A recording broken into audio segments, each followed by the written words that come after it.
নমস্কাৰ, মই আপোনালোকলৈ লৈ আহিছোঁ বুনিয়াদ কিতাপখনৰ অধ্যায় নম্বৰ 9 অসমৰ ৰাষ্ট্ৰীয় উদ্যান। এই চেপ্টাৰটোৰ কুৱেশ্যন আনচাৰসমূহ ঠিক আছে। মই যিহেতু এই কিতাপখন প্ৰাইভেট স্কুলৰ হয়, ল'ৰা ছোৱালীসমূহে ইংলিছ পঢ়ে, গতিকে মই এই কুৱেশ্যন আনচাৰসমূহ হিন্দীত অকণমান ট্ৰান্সলেট কৰি দিম, যাতে সিহঁতৰ বুজিবলৈ অকণমান সুবিধা হয়। ঠিক আছে।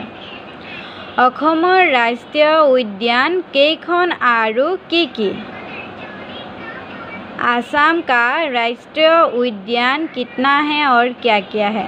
ठीक है, और इसका उत्तर है অসমৰ राष्ट्रीय उद्यान 5খন। आसाम का राष्ट्रीय उद्यान 5 है। ठीक है, आसाम का नेशनल पार्क 5 नेशनल पार्क। ठीक है,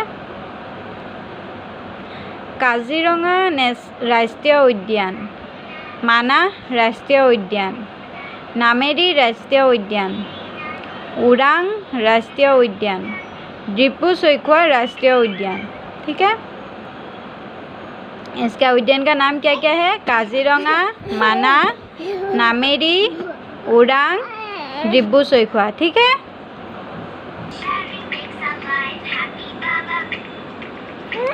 খ নম্বৰ প্ৰশ্নটো হৈছে বনৰীয়া ঘোঁৰা কাৰণে কোনখন ৰাষ্ট্ৰীয় উদ্যান বিখ্যাত?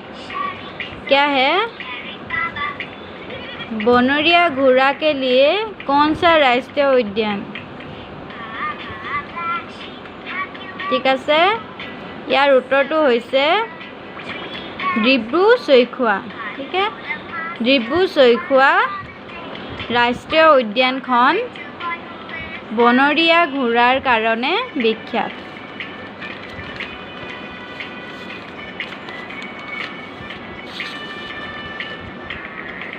কাজিৰঙা আৰু মানাহৰ প্ৰধান আকৰ্ষণ কি কি? क्या है क्वेश्चन? काजीरंगा और मानाह का आकर्षण उसको कौन सा कारण से उसको अट्रैक्ट करता है लोगों को? ठीक है, काजीरंगा আৰু মানাহৰ প্ৰধান আকৰ্ষণ হ'ল সোণালী বান্দৰ আৰু নলগাহৰি। क्या है? काजीरंगा और मानाह का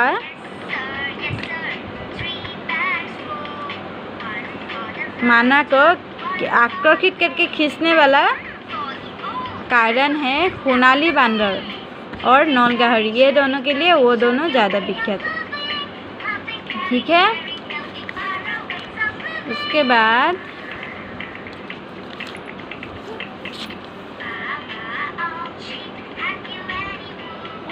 দৰং আৰু ওদালগুৰি জিলাক সংলগ্ন কৰি ৰখা ৰাষ্ট্ৰীয় উদ্যানখনৰ নাম কি? দৰং আৰু ওদালগুৰি জিলাক সংলগ্न, संलग्न का मतलब है लग लगाई थोआ। ठीक है, जोड़ा लगाई थोआ उद्यानखনৰ नाम কি? ठीक है, দৰং আৰু ওদালগুৰি জিলাক সংলগ্ন কৰি ৰখা ৰাষ্ট্ৰীয় উদ্যানখনৰ নাম হৈছে ওৰাং। ওৰাং ৰাষ্ট্ৰীয় উদ্যানখনে কি কৈছে? দৰং আৰু ওদালগুৰি জিলাক লগ লগাই থৈছে। ঠিক আছে, দেওহাঁহ কোনখন ৰাষ্ট্ৰীয় উদ্যানৰ প্ৰধান আকৰ্ষণ? কি है? क्या है? देवहां कौन सा राष्ट्रीय उद्यान का प्रसिद्ध है? ठीक है, तो इसका आंसर है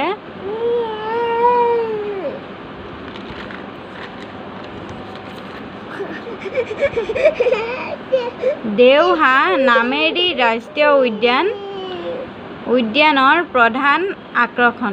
দেওহাঁহ नामेरी राष्ट्रीय उद्याনৰ प्रधान আকৰ্ষণ। ठीक है, प्रश्न 6 प्रथम 6 পৃথিৱীৰ 4বিধ অপূৰ্বৰগীয়া চৰাইৰ নাম লিখা। কি কৈছে? প্ৰশ্ন 6 নম্বৰটোৱে কি কৈছে? পৃথিৱীৰ 4বিধ অপূৰ্বৰগীয়া চৰাইৰ নাম লিখা। অপূৰ্বৰগীয়া চৰাইৰ নাম লিখিব কৈছে। ঠিক আছে, এয়া অপূৰ্বৰগীয়া চৰাইৰ নাম হৈছে দেওহাঁহ, হাড়গিলা, উলুমৰা আৰু ভেলা চৰাই। ঠিক আছে, দেওহাঁহ, হাড়গিলা, উলুমৰা আৰু ভেলা চৰাই। এয়া হৈছে অপূৰ্বৰগীয়া চৰাই। ঠিক আছে,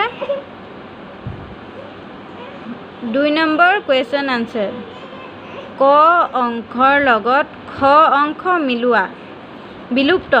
বিলুপ্ত মানে হৈছে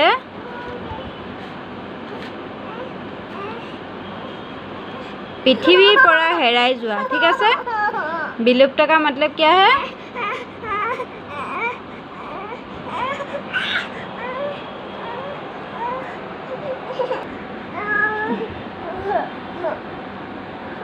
এয়া মই মিলাই থৈয়ে দিছোঁ, তোমালোকে ভালদৰে চাই পেলাই তোমালোকে কৰি ল'বা। মই ইয়াৰ ভিডিঅ'টো তোমালোকে মিলাই ল'বা, মই মুখেৰে কৈ নিদিওঁ। বিলুপ্ত মানে হৈছে পৃথিৱীৰ পৰা হেৰাই যোৱা। ঠিক আছে, এনেকৈ যে পৃথিৱীৰ পৰা হেৰাই যোৱা হৈছে বিলুপ্ত।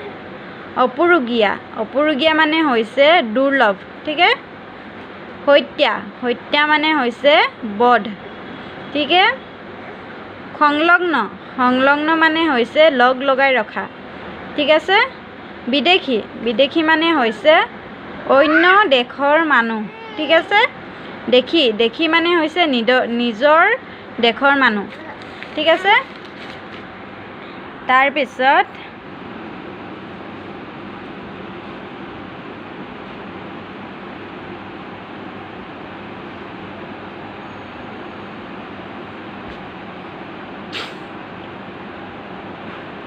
এয়া হৈছে তোমাৰ ইয়াত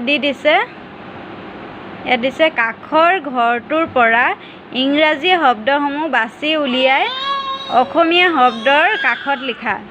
মই এয়া লিখি থৈ দিছোঁ, তোমালোকে চাই নিজে লিখি ল'বা। বিপৰীত শব্দ লিখা। বিপৰীত শব্দসমূহ মোৰ লিখা হৈ আছে, তোমালোকে চাই লিখি ল'বা। ঠিক আছে, আজিলৈ ভিডিঅ'টো মই ইমানতে সামৰণি মাৰিছোঁ। তোমালোকক যদি কিবা প্ৰয়োজন হয় এই কিতাপখনৰ, তোমালোকে মোক কমেণ্ট কৰি জনাবা।